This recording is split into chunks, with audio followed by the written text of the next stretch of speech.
Okay, Reggie, before we get started with the questions, is there anything that you want to talk about before? Just want to shout out the Aquarius. Happy birthday to you guys for the month, uh, January 20th to sometime in February. So those of y'all whose birthdays are during that time, shout out and happy birthday to you guys. Just want to ask the question. I know a lot of y'all, all of you anti-Tupac people have been, talking all this Keefy D coming home, free, Keefy D free and all that. Where y'all go fund pages at for the $75,000 shouldn't be too hard for y'all to come up with. All of the people that done made money, made like his comedy tour and stuff. Come on, 75,000 is all he need. Start up a GoFund, one of you supporters. Yeah, because y'all hate Tupac so much. Other than that, let's get started. Okay. Um, Taking your advice, Suge's podcast got Katt Williams on their episode 9. I wanted to get your feedback on them having him as their first guest or their first collect call that they made. Well, well, I'm gonna be honest. If I was Katt Williams or Katt Williams' manager, I wouldn't have let him do any more interviews, even the one that he did over there with Willie D. But because he's killing it, man, he broke the record, internet records, for what he did on the Shay Shay Club. Now, Suge and them doing well. They're gonna get probably about 500,000 views on their channel from that interview. So it was smart strategy on Dave Mays and Suge to do that. Listening to the interview though, I wasn't impressed. It sounded, well, I'll tell you how it sounded to me in a minute, but it sounded, I'll ask you guys the question, and even you, John. It either sounded like Katt was there for a couple of the interview or for a couple of the questions, and they filter that in with some AI. If you really go and listen to it, because Katt either didn't want to be there at all, or they did a lot of AI with that. Other than maybe talking about that whack ass ludicrous diss song that they supposedly did. So that's my opinion on that. Hate the shit on it.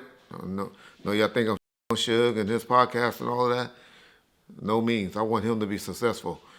Because as successful he get, I can get at least 20 or 30% of his views just going back and forth, correcting, agreeing with, or whatever that he says on his podcast. Plus, I'm a supporter of Suge Knight, no matter what y'all believe or what y'all think. But my point is, I think Dave Mays might have got on us, and I know he's a reputable journalist and all of that, and John would be like, no, he ain't did nothing like that. I can't wait to hear John's opinion. But sounded AI to me with the questions. If y'all go and really listen to it, I know a lot of y'all like to cheerlead and cheerlead alone. But now that I done brought it to your attention, go back and listen to it. And I bet you agree with Reggie. Be like, ooh, either Katt didn't want to be there, because he sure wasn't as animated as he was for Shay Shay, or even Willie D, or any interviews he did prior to that. And him and Suge had a great relationship. I thought. We thought. But glad Dave Mays did do it. They got their 500,000 views from it. And so it was worth it. It was worth the 2 weeks waiting for them to get him on. That ludicrous song? Well, okay. What's your opinion, John? I I would hope that they wouldn't do AI. I would think that Dave Mays is smart enough to not do that because Katt Williams would probably eventually come out and say maybe Cat, that he didn't do it. But to me, Cat Williams it wouldn't do that to definitely Suge, sounded like though. Yeah, Cat do wouldn't do what? that. I don't think Cat would do that to Suge. He'll let Suge do whatever he want because, he knows Suge. And anybody that knows Suge, he's just like, all right, that's Suge. I ain't with Suge. And so I think that would be Katt's mentality to why he'd be like, all right, well, my schedule couldn't meet it. I couldn't do it. But then, and I hated I cut you off, John, because I know you're probably about to say what I'm about to say. He definitely didn't want to be there then. He did not expound on any of the questions or expand on any of the questions that I heard.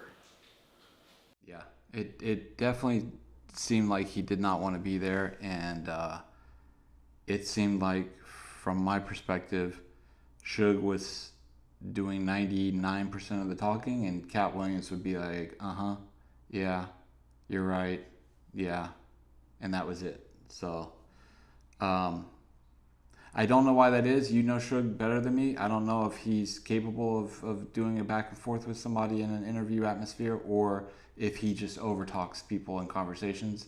You would know better about that. But it does say it was part one with Katt Williams, so maybe there's going to be a part two. But we'll wait. We'll see. Well, like I said, and I stated earlier with Suge, it's hard to do an interview with him because he has that dominant type of personality, and he does take over a conversation, and he's very well with it. I mean, I love listening to Suge talk. I'm a cone Suge, or whatever, Suge Knight in essence. Even though that's because we just walked the same track, went through the same schoolings, and that's why maybe I come off repeating or doing or saying a lot of things that he does or say, or his terms, because I was around him, and probably can say, other than his cellies, his cellmate, if he had the same cellmate, more than anybody. Because I was with that nigga for 5.5 years, plus in prison, 4 days a week. And, 3 years prior to him going to prison? 5 years after he got out of prison the first time. So, I'm no Suge. And so I have a lot of his mannerisms.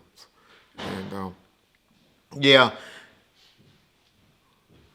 I don't know. It was just something suspicious about that interview.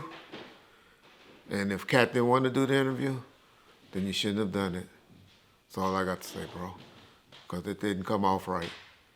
It was actually kind of boring.